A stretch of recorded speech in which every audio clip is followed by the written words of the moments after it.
আসসালামু আলাইকুম, কেমন আছেন সবাই? আশা করি আল্লাহর অশেষ রহমতে সবাই ভালো আছেন। আলহামদুলিল্লাহ, আমিও ভালো আছি।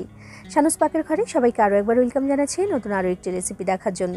আজকে আমি আপনাদের সাথে শেয়ার করব মন প্রাণ জুড়িয়ে দেওয়ার মতো কাঁচা আমের টক ঝাল মিষ্টি শরবত।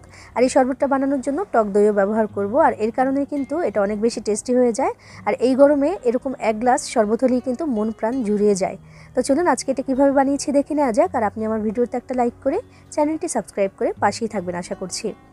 এখানে আমি নিয়েছি যে এই সাইজের 3টা আম। তো 3টা আমে 200 গ্রাম পরিমাণ হয়েছে। তো এগুলো দিয়ে আজকের এই শরবতটা আমি বানাবো। তো আমগুলো আগে থেকে একটু ধুয়ে রেখেছি, তবে কাটার পরে কিন্তু আরও একবার ধুয়ে নিতে হবে। তো আমি এগুলোকে একটু ভালো মতো খোসাটাকে ছাড়িয়ে নিচ্ছি প্রথমে। এই শরবতটা কিন্তু বানিয়ে নেওয়া খুবই সহজ, আর খেতে কিন্তু অসাধারণ হয়। আর বাইরে যেই পরিমাণে গরম এখন পড়েছে, এই গরমে এমন শরবত হলে কিন্তু সত্যি প্রাণ জুড়িয়ে যাওয়ার মতো। আর এটা একবার খেলে কিন্তু বারবার খেতে চাইবেন, এটা এতটাই টেস্টি হয়, অনেক বেশি টেস্টি হয়। তো দেখুন আমি এই খোসাগুলোকে ছাড়িয়ে নিচ্ছি।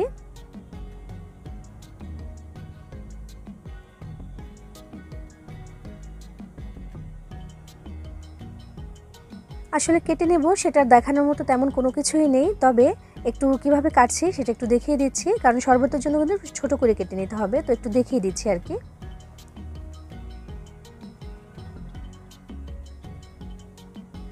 আমগুলোর খোসা ছাড়ানো কিন্তু হয়ে গেছে। এবার আমি এগুলোকে একটু কেটে দেখাচ্ছি। তো যেহেতু আমগুলো ছোট, আর এখনকার আমগুলো একটু ছোটই থাকবে, তাই ভীষণ নরম, তাই কাটার জন্য খুব বেশি কষ্ট করতে হবে না। ভেতরের যে দানাটা বা বিচিটা ওটা কিন্তু একেবারেই নরম। তো দেখুন আমি কেটে নিচ্ছি এগুলোকে। যেহেতু ব্লেন্ড করে শরবতটা বানাবো, তো সেজন্য আমগুলোকে একটু ছোট করে কেটে নেব। এখন যত ছোট করে কাটা যায় ততই ভালো।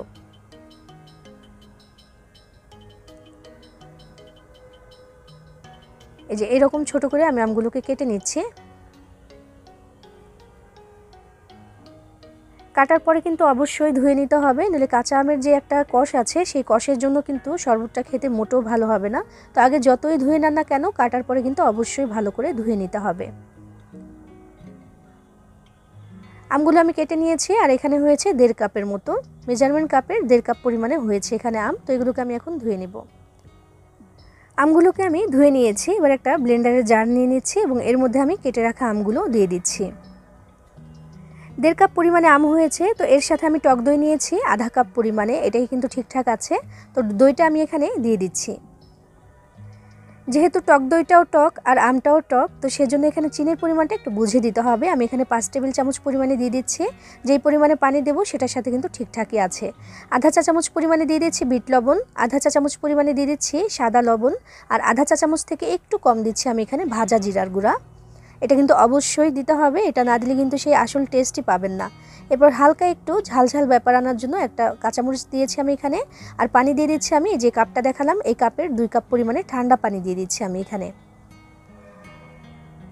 সব কিছুর পরিমাণ ঠিক থাকলে কিন্তু এই শরবতটার অনেক বেশি টেস্ট হবে। তো এবার আমি এটাকে একটু ব্লেন্ড করে নেব 2 মিনিটের মতো। 2 মিনিটের মতো ব্লেন্ড করলেই কিন্তু এটা হয়ে যাবে। আমাদের শরবতটা কিন্তু রেডি হয়ে গেছে। বিসমিল্লাহির রহমানির রহিম। আমি এটাকে সার্ভ করে দিচ্ছি এবং ঘনত্বটা একটু খেয়াল করে দেখুন।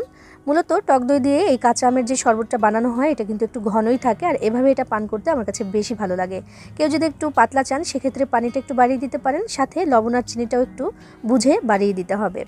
তো এর সাথে তৈরি করে নেওয়া হয়ে গেল ভীষণ মজার এবং টেস্টি টকঝাল মিষ্টি কাঁচা আমের শরবত।